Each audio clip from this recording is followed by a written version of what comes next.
My name's Joe Houghton, and this is the Plus One podcast. And my guest today is Suzanne Buttimer, who runs the Rockwell Music Academy. Music or musical? Music Academy. I think that's right, Music isn't it? Academy, yeah. Indeed, yes. Based in Cashel, County Tipperary here in Ireland. Suzanne is a different educator from any of the other guests that we've had on to date. She teaches music, and when I ask people to kind of tick off where they teach, she's got ticked every box apart from university and college. So we're in a different educational space today, which is lovely because, you know, that's the idea of the podcast, that we talk to lots of different educators. I was at something that we both attended online recently, and Suzanne did a little few-minute inspirational piece, which she's going to share with us again later on, and that's where I kind of like picked up on Suzanne, and after that contacted her and said would she come on, because it was so different and it was so novel, certainly to me. So that's all about music and one of her approaches to music. But let's kick off with your two-word inspiration. So you describe yourself as passionate and approachable. Well, I can attest to the second word there, because as soon as I contacted you, you were up for this, which is fantastic. But the first one, the passionate, that's a description word that more than one of the guests on the podcast have used. So let's start there, Suzanne. Why do you need passion in teaching? And welcome to the podcast. Thanks, Joe. I really appreciate the invite and excited to be here. Passionate. I suppose I aim to be convincing in my teaching, and I think in order to be that, I have to share my passion. And for me, passion is more than just a love for the instrument. It's all consuming or the subject. So that's what I endeavour to try and share with my students. And has music always been a thing with you? What, you know, is this something that you kind of thought, I'm going to make a lot of money if I do music, so therefore that's what I'm going to do? Definitely not money. Let me just say that from the outset. No, I suppose it was always something I was going to do. I was brought up, lucky enough to be brought up in a very musical household where both my parents had a field of, you know, somewhat of music lessons in their background from my grandparents, but it was really something that united us. You know, we every family gathering, or you know, was always, it was around the piano, not around the table kind of thing. Okay. You know, and I resented that. Initially, I will say, I think I cried every lesson until I was about 11, and then realized I'm not going to win this battle, am I? So I'm thankful for a mother who sat there and persisted with me. And I suppose the aha moment or whatever came when I could play something that I wanted to play, like, you know, whatever it was, pop tune at the time or something. And I was smitten. And I suppose also then very grateful for different opportunities that arose in the schools that I attended and then the universities that I attended, and have shaped my career. Wow. Okay. So, I mean, looking down the LinkedIn profile, the first experience you have in your list of experiences is Warsaw. So what took you to Warsaw? That's a long way from Tipperary, isn't it? It is indeed. Yeah, that was a life move, really. You know, I would say I'm a very unconventional. I was an unconventional student, and you know, the way path life just took twists and turns. My husband, we got married while in university. So he was doing PhD, and I had my first child at the end of third year, and second child graduated 36 weeks pregnant with him, and another one 20 months later. And then my husband dropped the bombshell. He was going to set up business in Warsaw with the help of Enterprise Ireland. So we upped and moved with a 3-year-old, 2-year-old, and 5-month-old. So when we arrived in Warsaw, a bit of a culture shock, because, you know, back then, I know it doesn't seem so long ago, but back then it was a 40-page map of the city, and, you know, you're driving on the other side of the road, there you go. So I had to learn new language, you know, could talk about a culture shock in every sense of the word. And I suppose I didn't settle there until I got my 3 smallies to preschool and found myself a job. And I started to work as a music specialist for North Anglia, and I just loved it. It was absolutely amazing. It became home, and I had colleagues, and I felt challenged, and yeah, it was a great opportunity. Fantastic. And what does a music specialist do? So I had the joy of teaching right across all the spectrum. Like we had an early years campus, Yeah. right up to international IB. And I suppose as the music specialist, I was kind of providing lessons from right across both sites. So I had from, let's say, 2.5 to 18 every key stage and age. So it was super. It was absolutely brilliant. Yeah. And I mean, my brother is a semi-professional musician, and I've seen him go through that process, Right. Yes. and he plays the viola and the violin and the piano and actually any instrument he picks up he can play. It's ridiculous. Sure. Um, I'm yeah, jealous. yeah. But I mean, do you play multiple instruments, or is it just piano? And does that then translate into kind of being able to teach music? Because you sing as well, don't you? I saw I do. singing Yes. somewhere as well. Yeah. Yes. Yeah, I do. I do. I play several instruments. Am I technically proficient in all of those instruments? No, I would never claim to be. But I You know, suspect that for 99% of people in the world, they would look at you on any instrument and go, wow, I wish I could but there comes a point. Well, there came a point for me anyway at university where it was kind of like if I wanted to be able to, take my finals in and give myself, the hours that go into. I don't need to tell you the hours that go into practice, and Yeah. it really needed to be. I needed to choose, and actually, I ended up ironically doing my finals on harpsichord, which was not my intention at all. I simply discovered that I could read figured bass, which is the notation system for continuo basso, and with ease, and ended up having to accompany a priest who had taken some years out to study church music. We got thrown in a room together, and that was my final recital. And it was great, but wasn't the plan. No. Oh my goodness. So if you were on a desert island and you could only take one instrument, what would you take? Do you know what? I wouldn't. I'm fed up lugging furniture. It would be my voice.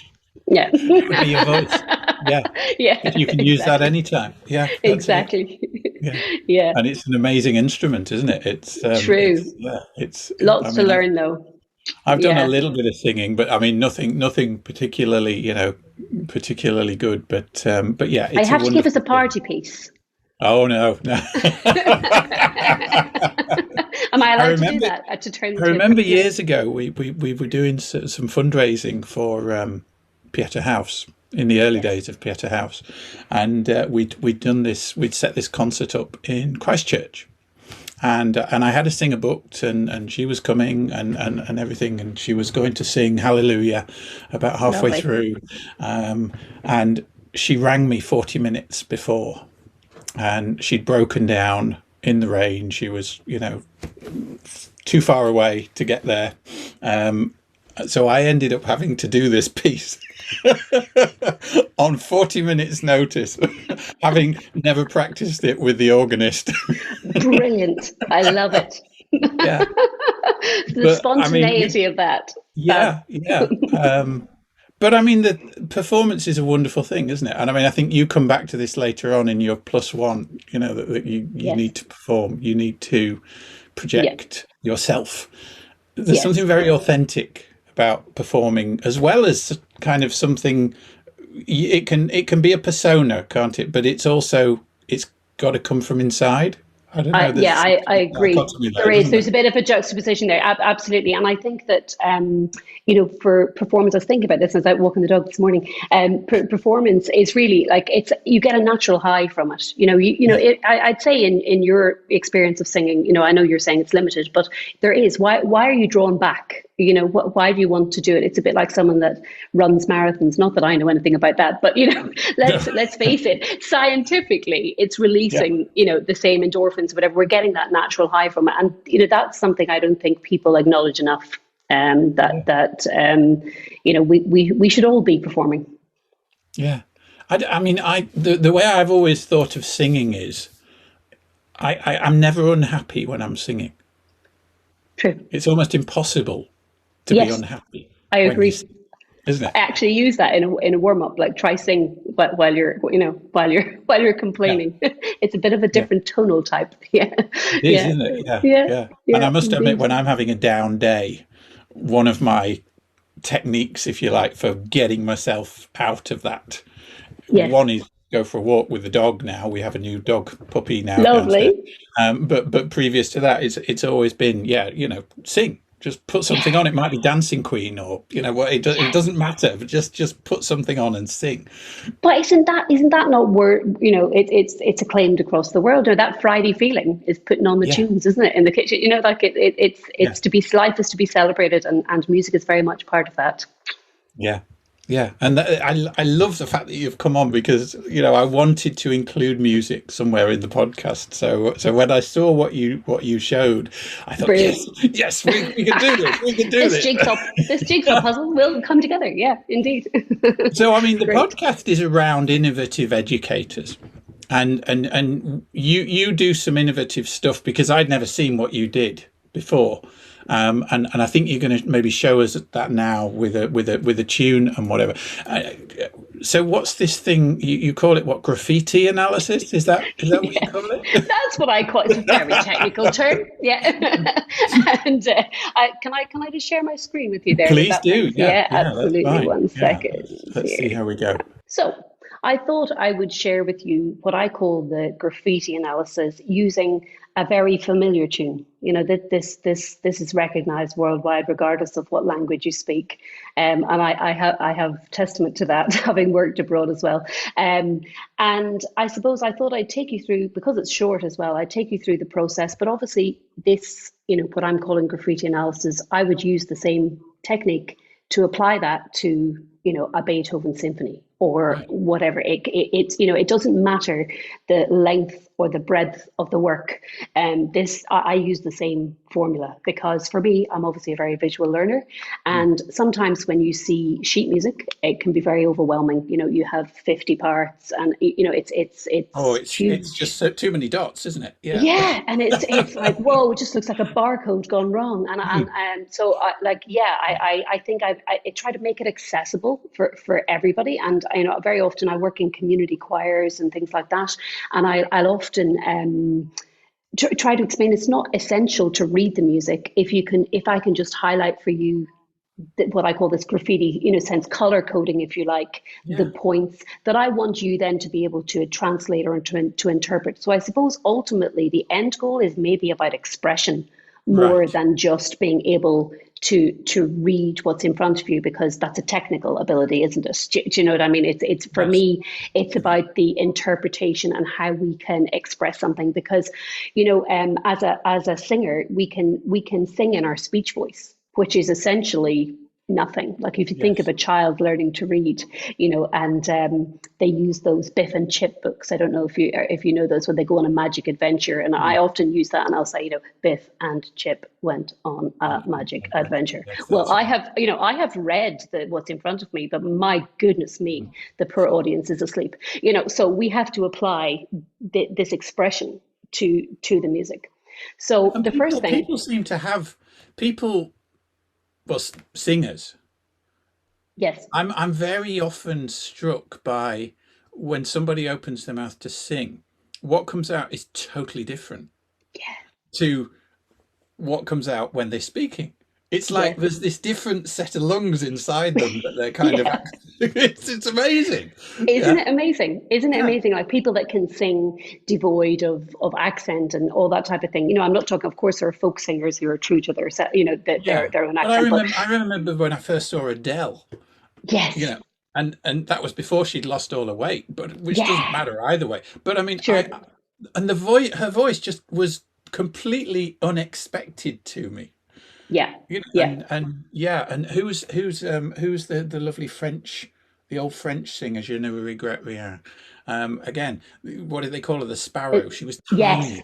But she had that's that right. huge voice, kind of. A huge voice. I know, I know. Yeah, I'm shocked by it actually. Just my own students sometimes as well. They come in, they're this tiny little kind of inhibited teenager, and the next thing they yeah, open their mouth, and you're like, who are you? And what yeah. did you just do with Mary? Or whoever you are. Anyway, I'll take you through my graffiti analysis of Happy Birthday. So the first thing in the green there is the opening, which we call an anacrusis or an upbeat. Okay, so to explain that, the meter of this piece is 3/4, so it's 3 crotchet beats in a bar. So that was a choice that the composer made. I believe this is attributed to two American sisters, and they, I think even just in choosing that meter, 3/4, we know it as a waltz, papa, don't we? Like, so Okay. Yeah. straight away, that was a choice, because a dance, let's get our happy feet on. It's Happy Birthday. Do you know what I mean? We can Yeah.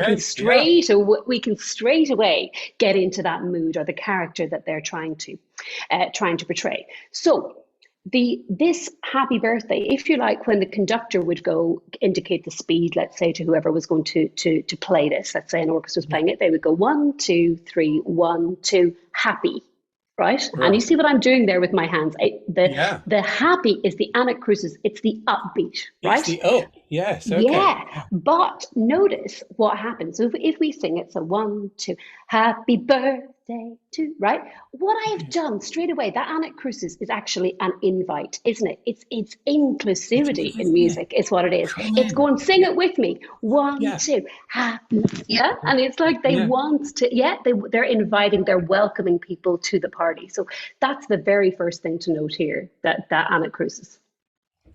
So moving on from the next color code, then, is we have the rhythm, which I've indicated in purple. So the rhythm, as distinct from the pulse and meter. So the pulse and the meter is what's strict, and the rhythm is what is, they're varying in length. Right. Okay, so the happy, if you notice there, it's not all like happy birthday. Yeah, it's happy birthday. So Yes. do you feel the vitality there? So Yes. that semi-quaver is kind of indicative of how we should articulate that word. It's not like happy, it's happy birthday. Yeah. And Yes. then notice on the other end of the phrase there, where I have the blob that looks like this, that's not colored in, the U, that's elongated. So it's happy birthday to you. You see the Yeah. way that it's so, in other words, they're making it about the person. Yeah, so it's Yeah. the emphasis on who is the birthday queen, who is the birthday king today. Do you know? It's like you are. Yeah. That's So I right. love this though. It's like the music is telling us what to do. It's like the Google Maps. Yeah. All of the instructions are right there in front of you. Right. So then we go on to talk about the what's indicated in yellow here, the melodic shape. So Ah. this particular piece, like, is just basically very simple, broke into 4 different phrases or 4 different lines. And if you notice, each melodic shape is growing. Yes, until we Yeah. get to the happy birthday, dear. That's the big moment, isn't That's it? the. That's the. Yeah. It's like the woohoo. So there's an octave leap there. Look at the distance between those 2 notes, and it's the climax of the piece. It is Yeah. like the big, this is, we're here to celebrate, guys. This is it. So you've got to lift the roof off at that point. Yeah. That again is telling us what to do. I often talk about the rainbow point in a piece. That's the Right. rainbow point. Yeah. That's the climactic moment, and that's our job then, as a singer or a performer, to really emphasize that. And of course, they're traditionally then in the blue, which I've highlighted here. So those are meant to be little ticks, which are obviously the breath marks at the end of each phrase, which is quite Ah, simple, right. isn't it? Four phrases.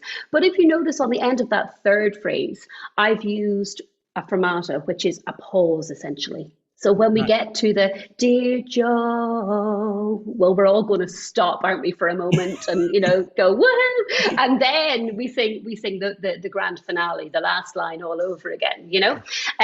So again, there's the music is it's not necessarily written there, but we can learn to interpret it through the notation and through the lyrics and through all things combined, really. But when you see something in black and white, Yeah. it's difficult. That's what I suppose, those are the skills I'm trying to teach. I'm trying to put the color code on there and say, this isn't rocket science. Everything's on the page telling you how to perform this, even something as simple as happy birthday. Yeah. So you're reading between the lines, almost literally. You know, you're teaching Literally. us how to read between the lines, but using the other side of our brain because you're tapping into Exactly. color and visual and all that Yes. stuff. Yeah. Yes, absolutely, absolutely. And I think this, if you noted there, the last color I've called structure.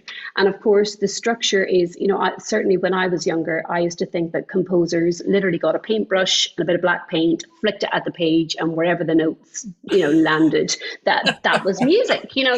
That's what happened, because no one ever told me otherwise. No. That there was a structure behind this, that there is a framework, that there is, yes, there's a place for improvisation and whatever, but every composer has a precedent or premise from which they came, and it's our job to tap into it, and to be able to interpret that.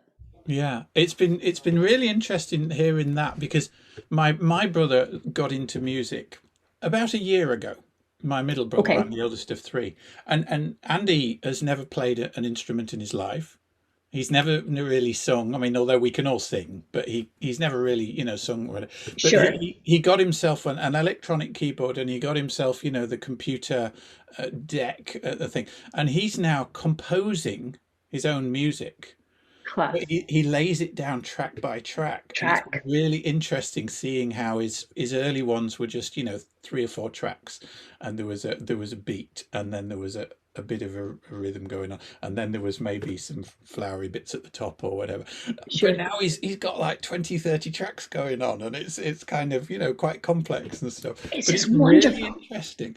It's wonderful what technology has done for us as well. I'm thinking of one particular student here, similar experience. Yeah. And just recently, I had her DJ for an outdoor gig we had here, because she's just phenomenal. She's Yeah. absolutely phenomenal. It sounds like you're in Ibiza, and she's just layered, tracks upon tracks upon tracks upon tracks. But that's technology, and what it has enabled us to do. And I know there are lots of pros and cons to that. But Yeah. for creativity, it's wonderful. Wow. So let's talk about technology then, because I mean we're using technology today. I mean we're using Zoom, and we're I don't know how many miles away from each other, Yes. recording this podcast that's going out through all kinds of technology and stuff. I mean music is as fundamental as you can get to the human experience, isn't it? I mean Yes. we knocked sticks and sticks together when we were in caves and sang to each other and stuff, and we're still making music. Where does it fit now in music education? Do you use it? Do you point your students to it, or is this something that they come to themselves? Where does technology fit? Yeah, we do use it, but to a degree. Like I said, the pros and cons. For me, it's never going to replace the live experience. Like, for you to be able to go to an orchestra, hear a symphonic orchestra, and feel the vibrations in your chair, like Yeah. you're never going to get that from a computer, regardless of how good your sound man is. So I'm very wary of that. That I wouldn't be advocating for, let's say, a replacement of all my poor colleagues who do that for a living. But I do use it in the classroom. So something as simple as my iPhone. We would use voice memos, where, for instance, because I'm teaching a lot of piano, we would play one hand and record the left hand, and that accelerates their learning, because they can go home and basically play along with my bass line or my rehearsal track, and they're hearing it in their head. So, like, that is just a very simple way in which we use technology. Obviously, lending libraries and accessing music, that's phenomenal. We do that Yes. here, to be able, because obviously there's the big issue with copyright, etc., etc. And then also, I thought about this actually when I was answering some of your questions earlier. We would tell kids to go away and listen to recordings of their pieces. So, for instance, Yes. if there was something on a grade 8 exam, Chopin Nocturne or whatever, and say, can you go away, listen to this? And I always tell them, you're so lucky if YouTube, Apple Music, Spotify, just at your fingers. Like when I was back in the day, I had to go to the library, look up the CD, borrow it, go home, put it on, listen to it. I said, everything's at your fingertips. And you probably only had one version of it then to listen to, whereas now Exactly. you And can go that's onto YouTube and listen to 10 different versions. and this is what I'm trying to say to you about interpretation and expression, and they can't form their own voice if they haven't listened to the voices of others. Yeah. And that's a very it's a very valid point. But unfortunately, YouTube is not regulated or standardized as to what is a good performance or a bad No. performance. So as you can imagine, for every lovely recording out there, there are lots that you don't want to use. So I kind of it's kind of a fake news equivalent, isn't it? You're kind of like, oh, maybe avoid that one, or can you let me know which particular artist you listen to, or Yeah. whatever. So it has to be regulated somewhat. But yeah, there is a place for it in the classroom, obviously. Graffiti analysis. I love the color, and I love the way that it engages you thinking about what's actually happening behind the scenes almost, rather than Sure. just the notes on the page. So Yeah. that was one of your main focuses. You have another one that you called casting. And I don't know what that term means. This is totally new to me. So wonderful. I'm going to learn something more today. Again, another very technical term, Joe. No, it's. I suppose it's just a strategy I've had to come up with. In while teaching, I've been lucky enough to work in several schools, rolling out musical theatre modules. And as you can imagine, for a school, they love their, especially transition years, because there's the time within their schedule for them to perform. Because Right. obviously, a performance, some kind of a show, it raises the profile of the school, doesn't it? It becomes a marketing tool. They can Oh, invite parents. It's yeah. like, yeah, it's very, very important, and I understand it. And it's a big celebration event at the end, isn't Oh, it? it's fabulous, and like I really do enjoy it, because this is when you talk about being creative. My goodness, you really the sky's the Oh, yeah. limit, with what you can do with this. But of course, as you can imagine, I might be thrown into a group 75 kids, and I have them for 10 weeks, and once a week, and we're going to put on a show.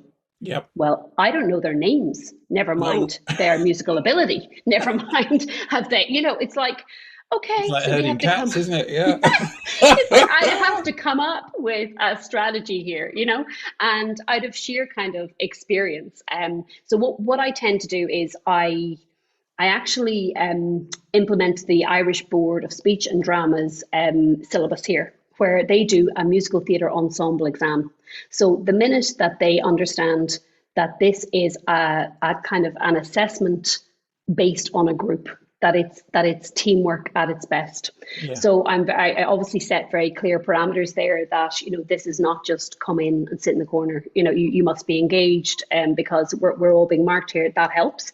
But then, of course, as you can imagine, I need a lead role. I need a sound man. I Yeah. need someone backstage. And how do I even begin to assign those roles? So obviously, I have my own like icebreakers and different things that I find that I can assess personality, and I can see how they work as a group.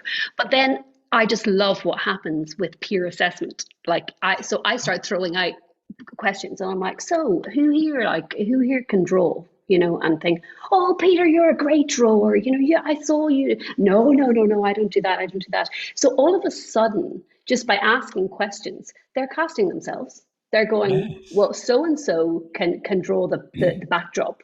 So Mm. and so is an amazing singer. So and so's Irish dancing last weekend. I saw she won such and such, and you're going, amazing. So I'm taking notes the whole time. And just as they start to have this fight amongst themselves, who's the best, dancer, etc., all of a sudden I have a cast list, and that Yeah. has to be done in such a short space of time.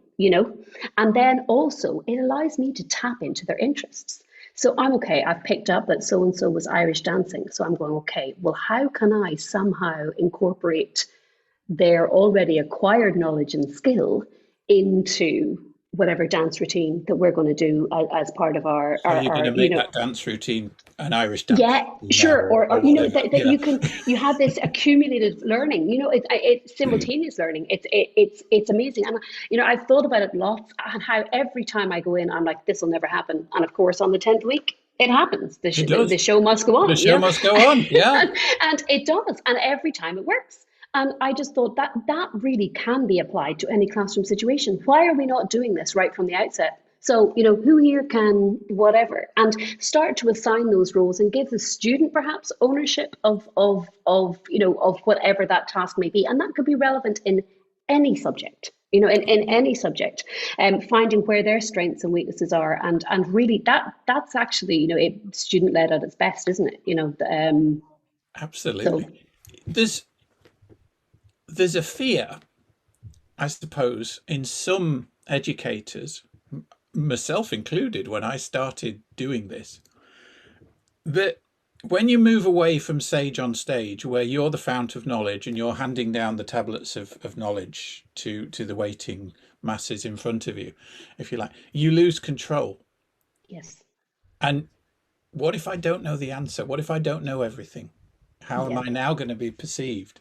You put yourself into a very different space with what you're describing, don't you? I agree. And you see, you have to embrace the chaos, because, in my head as an artist, you have to deconstruct before you can construct, and that is the truth. And I think, what you're mentioning there is a vulnerability. And, that actually comes along with what I was saying about performance. You have to be willing to let your students see you like that. I actually just think it's in essence proving you're a human being. And I'm performing all the time for my students, all the time. Like recitals, I get up, I do something, and it might just be completely off the cuff. I might just say, "Oh, I'll have a go at start reading this." Yeah, and whatever. Because I feel if I make a mistake, how I react, how I respond is actually going to, help them to deal with that. Because let's face it, in every single recital, there's a problem. Something happens. Something happens. And if they see their teacher make a mistake, and that's okay, or it's not the end of the world. The sky doesn't fall in. Yeah, you respond and you react. And I actually used the story. I was watching the BBC Young Musician of the Year way back, and a 16-year-old percussionist. She was just fabulous, and there she was giving it laldi, and didn't the drumstick fly out of her hand? Right, on live TV, whoosh, flying. Right. Well, the composure with which that child, walked up, lifted the drumstick, came back, and just resumed as if nothing happened. Yeah. There was none of that moment, and it's like that is such an important thing to teach. Well, certainly when because I'm teaching performance the vast majority of the time, these things happen. We are humans. We are not robots, and it's how you respond and how you react. And so I think as an educator, I think that's very important for my kids to see that I'm just real. It happens to me all the time. That reminds me of, we did Joseph and the Amazing Technicolor Dreamcoat in Leicester Cathedral. It was the first time they'd ever let a school's production into the cathedral. Wow. To do a musical. That's brilliant. What a venue. And it was fantastic. I was one of the brothers. I wasn't any of the lead characters. And they cast Joseph in as Elvis. Oh, okay. Brilliant. Yeah, yeah. So we had the big white, gear on, and the glitter and all the rest of it, and the swagger. Yeah. And he was doing one of the big numbers up in the pulpit. Yeah. And it was brilliant. I think it was first night or whatever. So the cathedral is packed. Yeah. And right in the middle of the big number, the power goes out. Yeah. So we have 2,000 people sitting in the dark. Okay. Yeah. And out of the silence, Elvis's voice comes out and says, just hold on, everybody. Everything will be okay. Just stay where you are. Like that. So, I thought you were going to tell me Elvis had left temporized for about 3 or 4 minutes. This guy just talked to the empty blackness around him. Yeah. I love it. And then the lights came back on. Yeah. Yeah. And he stood there for a second, and he looked out at the sea of faces, and he looked round at all of us standing up there in the stage, kind of wondering, what are we going to do next? Yeah. And then he looked over at the conductor and he said, okay, take it from the top. And off we went again. And That we just guy's a launched into professional. the thing again. And I thought that was so good. I've always remembered that. Brilliant. And I was like 12 or something. Yeah, I thought, but I wish I could do that, kind of, wow. Yeah. that's exactly what you're trying to teach is you to be able to think outside that box and to be able to fill. And I understand it is a very difficult thing to do. We've all had those awful moments, um, on stage. But sure, let's face it, every teacher's on stage every day. We've all Yeah. had those moments, haven't we? Cringe, Oh, yeah. but it happens. Yeah. Yeah. Absolutely. You mentioned a funny thing that happened to you that ended up with you doing some production on a roundabout. Tell us about this. This sounds like a good story that we need to hear. It's just it's just the past year. It's like I know that some of the girls that I'm working with here are saying, my goodness, we'd like to see inside your head, or maybe not. So obviously I was asked to do the musical theatre module with a local school here, and they happened to be an ETB school which had very strict policies on procedures on COVID. So obviously there were general guidelines by the government, but then within the organisation itself, they had banned pretty much everything. And I was going, how am I going to teach this in heaven's name? Like, we can't sing, we can't dance, we can't, it was so difficult to And try this was musical that you were supposed to be doing. Yes. And you're going like, how am I going to do mime, this? are we? I suggested a lip sync, it still didn't work. Anyway, so I was like, so we ended up from January we were online anyway because of obviously the everywhere was shut down, we were locked down, and we were delivering the module, let's say the theory online, which was challenging in itself, but actually ended up being a great lead in to what we were doing, because in essence they created costumes themselves, etc. We were able to do lots of the history of musical theatre, etc. Theory stuff. And then it was like, okay, well, do you think this is going to go ahead? Do you not think this is going to go ahead? And you can imagine the hours that I had put into coming up with a show, because there's a lot goes on behind the scenes. It's I mentioned at the beginning that this passion, it's all consuming. Believe me, it is day and night. And so I was like, well, by hook or by crook, I'm putting on that show. That is going to happen, because I wanted the kids to leave with this sense of finale. Like, what is the point in just kind of like not seeing this vision come to fruition? Yes. And I'm so busy trying to design it and show it and share every aspect with them. And I feel like a salesperson every day of the week. That's what I'm doing. I'm trying to sell them this concept. So I decided there was a big roundabout outside the school that we were going to make that our stage. So if you've seen The Greatest Showman, it's obviously based in a circus, and so it was perfect. It was like, okay, we have to make this some kind of a tent. So I have a good friend. I thought you meant a roundabout that went round in a playing, a roundabout that cars drive round. Yes. And we did this. We performed this show in the middle of the day. I kid you not, tractors and everything going round, beep, beep. Yeah, it was fabulous. Absolutely amazing experience. And so like 8:00 one morning, we obviously had run this by the local guards and everything, so we had all of their blessing. Basically made a wind cheater, like a huge wind cheater, out of red dress lining that became our roundabout. So there I was with a mallet, and like going around. We hung curtains off 2 trees, right? And we had them like sequinedy curtains, and that was, our kind of entrance and exit point. And the terrifying thing was that the wings, so as each performer would come on and off, was actually the footpath closest to the school. So they had to actually cross the road that was not closed as we were doing this. So it was, So now we had plenty of staff on hand and all the rest of it, but we filmed the exam. We had a drone in the sky, and I'm delighted to say they all got distinctions, and it was absolutely fabulous. And we had our show. Yeah. And what an experience. I mean, this is what it's about, isn't it? They'll never forget that. They'll remember that forever. No, and that's what I wanted to happen. Do you know what I mean? There's no point. I always feel really bad when things like that happen, for whatever reason. And we can talk about management all day long, but things happen in schools and they're saying, oh, that has to be cut and that has to be cut. And I feel like I've just spent 10 weeks with these guys, selling something, and then they don't get to actually experience the live performance. So it was great. It was absolutely super, and I definitely won't forget. That's amazing. That's amazing. So performance is in your DNA. I mean, you just live it, don't you? So Yep. why did you need to go to the Innovation Academy to learn about creative education? Because I mean, don't you sound to me to be one of the most creative, innovative educators I've come across. I mean, you're doing Oh, it day in, day out. You're not teaching the same thing to the same people every day, are you? It's true. I actually brought this up. I was one of the questions that when I was at the course. To be honest, the course was a gift to me from me. Right. right. I tend to I have a job that's very antisocial hours. I have a Mm, busy family life, and the timing of the course was perfect. It was the month of June where my teaching commitments had kind of slacked off, and I obviously love what I do, and this idea of creativity and innovation in education specifically was just, I thought, gee, that is just me. That's just what I love. And all of a sudden I felt in the class that I was with 36 like-minded people. It was just fabulous.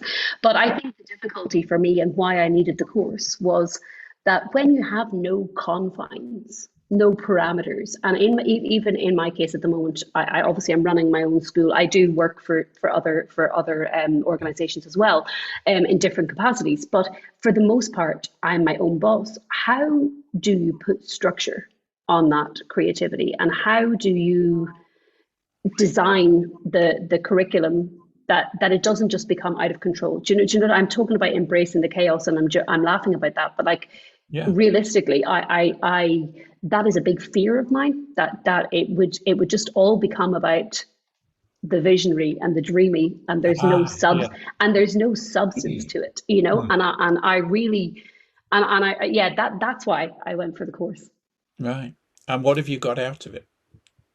It was great. It was a great experience. It was absolutely super. First of all, the community of practice, like that Yeah. goes without saying. That's Amazing, why. isn't it? Oh, And it's did you have fabulous. different educators from different backgrounds and in your Yeah. cohort? Yeah. It was just great, and that for that festival of education, I suppose the team that I was with the longest, let's say, there, it's so funny. You're not in a room, but all of a sudden you feel like you've gelled, and everybody's strength comes to the fore without ever kind of questioning what's your background. It just happened. It just evolved, and I love that. So definitely, I suppose I always felt that music was different. We were the weirdos on the side, let's say, the odd ones, the black sheep, call us what you want. But I really felt that whole sense of, hey, this is applicable to us. This Yeah. this is like this like multidisciplinary. All these ideas are just fundamentally teaching and learning. That's what it That's is. it. It doesn't, and I suppose that was the biggest eye opener for me, and a biggest affirmation for me, that actually I'm not the only one in the world. That what we do can be quite a solitary existence. You're in Yes. a one-to-one, and I often use that as a selling point for parents, because I endeavour to have a lot of recitals and ensemble playing, because I don't want that to happen. I don't want them to think that music is one room with one person. It's Mm. so not. But I think as an educator, and even for my colleagues here in the school as well, it's very important to have that eye opener that I said I had. Yeah. That we fit in. I love that. And I mean, yeah, I mean, the community thing is important, Yeah. isn't it? Because I mean, as a teacher primarily at university, Yes. I mean, I taught for 10 years at university and I got to a point where I was lonely. Yeah. Yeah. Yeah. I Yeah. was going in, I was teaching my students, I was coming home. There was very little contact with other stuff. Now, that was my fault as much as Sure. anything else. Yeah. You There's get lots of into a factors. rhythm, you Yeah. get into a rut, don't you? And you go into Yeah. college, you teach your class, you go home kind of thing, and you Yeah. don't necessarily go to events that aren't in that, Sure. cycle and stuff. And I found actually COVID has made it easier to link Yes. out to quite a lot of different new communities of practice for me. Yeah. And it's one of the reasons I'm doing this whole podcast thing, because I mean, I get to talk to you and I get to Which talk is, to I know it's a everybody else. super initiative. I can see why it would be so enthralling. It's like, it's Yeah, great. which Yeah. is fantastic. Okay.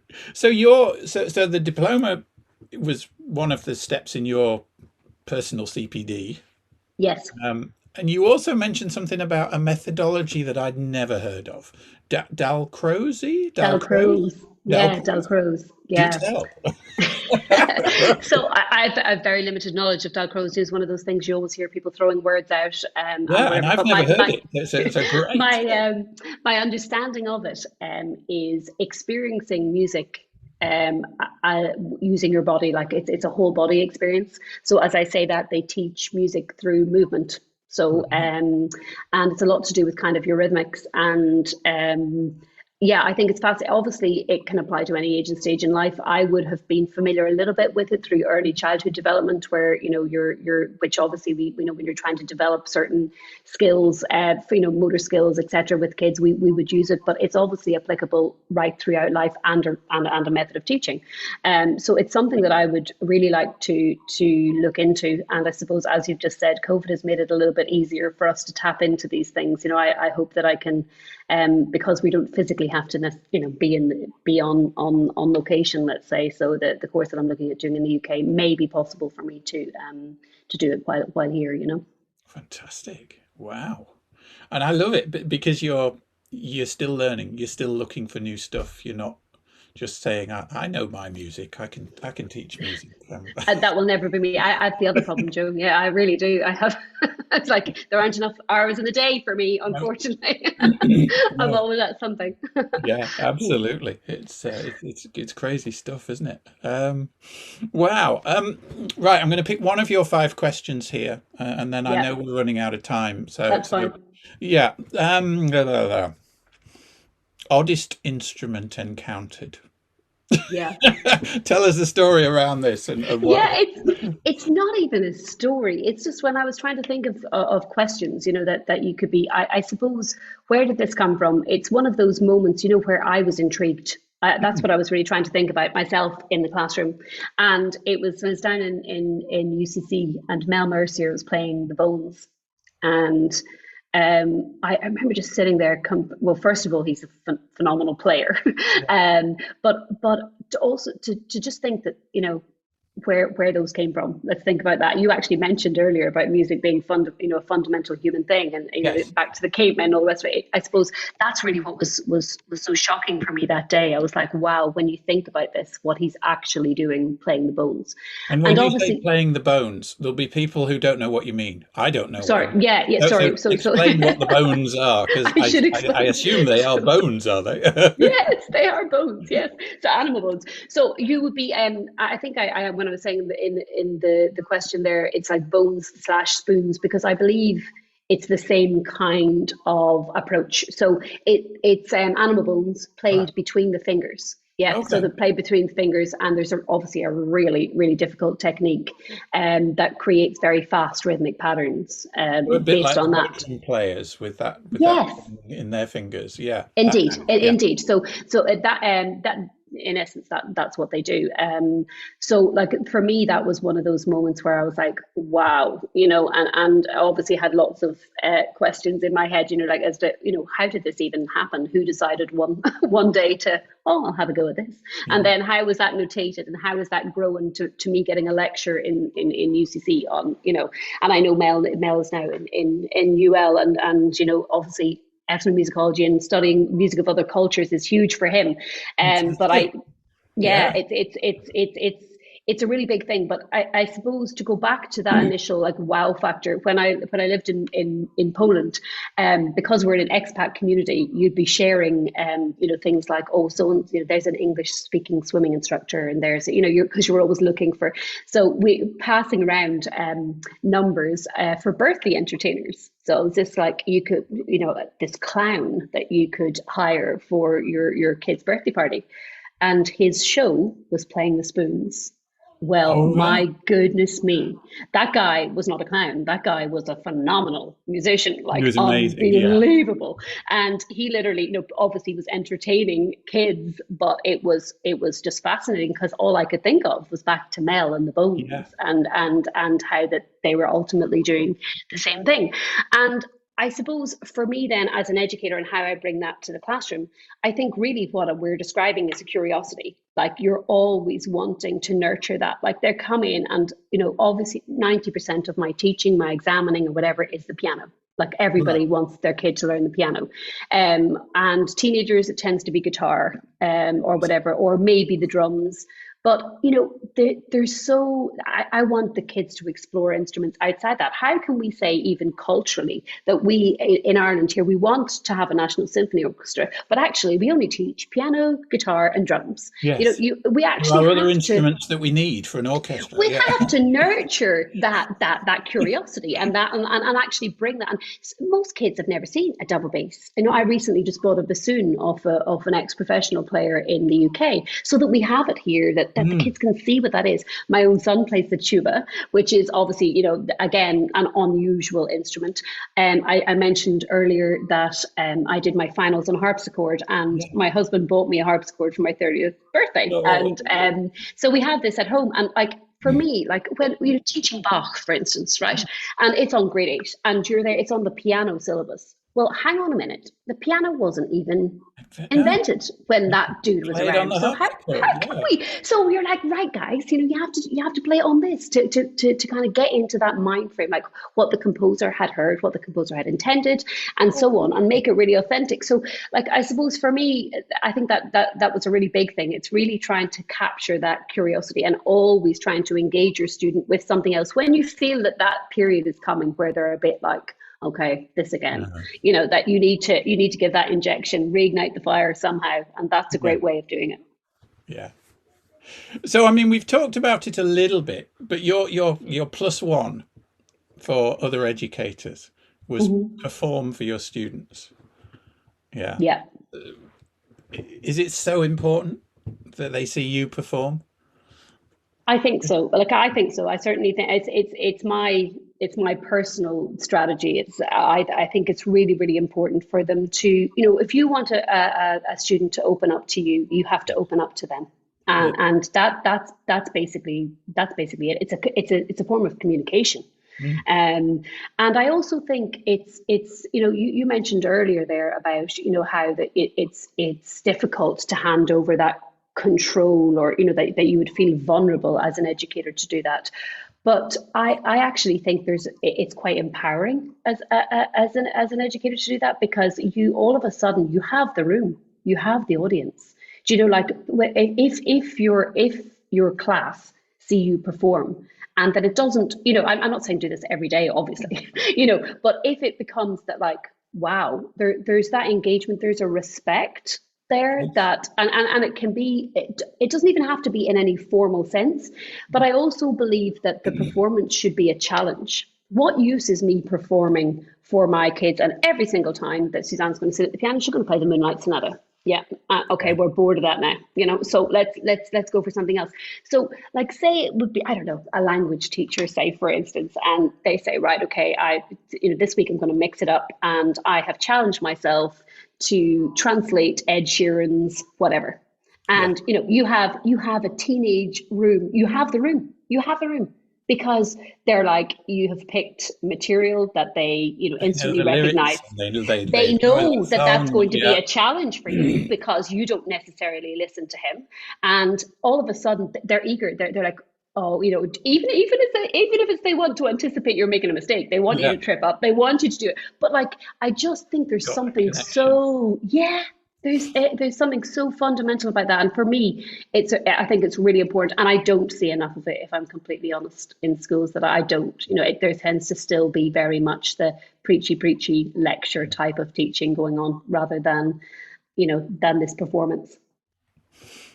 It's interesting. I mean, what you just said about kind of the fear from educators leads me to perhaps what we'll kind of close on, which is the call to action that you mentioned in the kind of stuff I sent you beforehand, and you've just created a new course. Now, I'm a parent and I've got a 9-year-old and a 10-year-old, and they're talking about music and wanting to Yes. learn music and stuff, and I'm thinking, yes, that would be fantastic, but I'm terrified because I Yeah, can't play the piano and I can sing, but I can't formally read music or anything like that. And this sure. seems to be something that you've picked up on and you're doing something about. So tell us about this new thing that you're doing.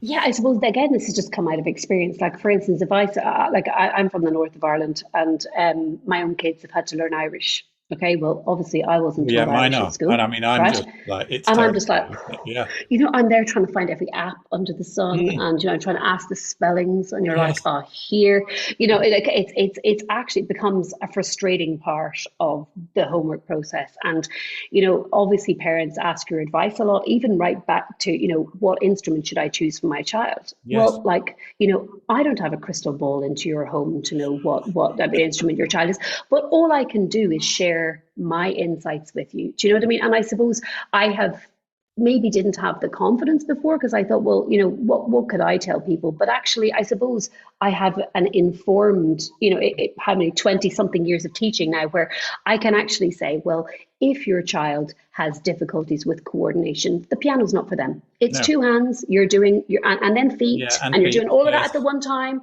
And it's like, well, so I could straight away say, pick a single line instrument, where you just have to deal with one line of music Yeah. at a time. And that's just one example. Or if you're saying, as a parent, you'd be going, okay, well, I can't read notation, and how am I going to help my child? Well, obviously, we could, I can give you lots of different resources, but be it books, apps, whatever that you could look at together. Or again, it doesn't necessarily have to be that you're reading. At the end of the day, it's your child learning music, but you Yeah. can support them in so many other ways than actually sitting down to read the music, because that's a very small part of it at the end of the Yes. day. I would rather see you, rather than being able to be literate in music notation, I would rather see you instill the discipline of good practice. Do you know what I Right. mean? Like that they have a practice routine and why that's so important. And then, of course, we could, the sky's the limit with this, because you've mentioned already about singing. Well, obviously, the health of your voice. Like I have a very loud 15-year-old who is very involved in sports, but loves to sing as well. So I constantly have to remind her that, hang on a minute, screaming and yelling for, the 90 minutes that you've just played on That's going there to is help not you. going to help your singing lesson tomorrow. I know it's obvious, but there are ways in which you can control that and suggest, taking care of ultimately the instrument here. So, other things, practical solutions, like we discovered teaching on Zoom, the amount Yes. of violin strings and guitar strings that were broken in the space, and parents never clue how to fix it. Never Ah, clue. right. So just simple stuff like that. Yeah. Like Show people simple how to things, string the guitar show or them how yeah. to string. If this happens, life happens, Yeah. younger baby sister, ping, well, this is what to do. So I suppose that really it's come out of different scenarios that I've encountered over my years I of love it. teaching that, I love it. Oh, well, yeah, so that's going to be up on Eventbrite and on the yeah, Rockwell Academy Music Academy site. So yes. I'll put a link in the show notes to that. Oh, brilliant. And I Thanks. should probably sign up for that as well. Oh, I'd love to see you on there, Joe. As long as you can smile and reassure me that everything's okay. That's fantastic. Right. Well, look, I know we're over time. I'm showing an hour and 8 minutes on my time, but I think I Check it was out. running a few minutes before we started. So, That's okay. look, Suzanne, that's been brilliant. I've thoroughly enjoyed hearing about music education, and just like you said, there's so many connections. You're not the odd one out. It's all the Yes. same, isn't it? Yeah, yeah, It's the it same is. It stuff. is. It Yeah. is absolutely. And again, it was an amazing experience to be involved with the Innovation Academy, and it was great to meet you. And thanks very much for the opportunity. Well, I think we shall stay in touch. But Yeah, thanks for coming great. on today. I really Do appreciate that. you being here. All the Yeah. best. Thanks Bye a bye lot. now. Bye. Bye.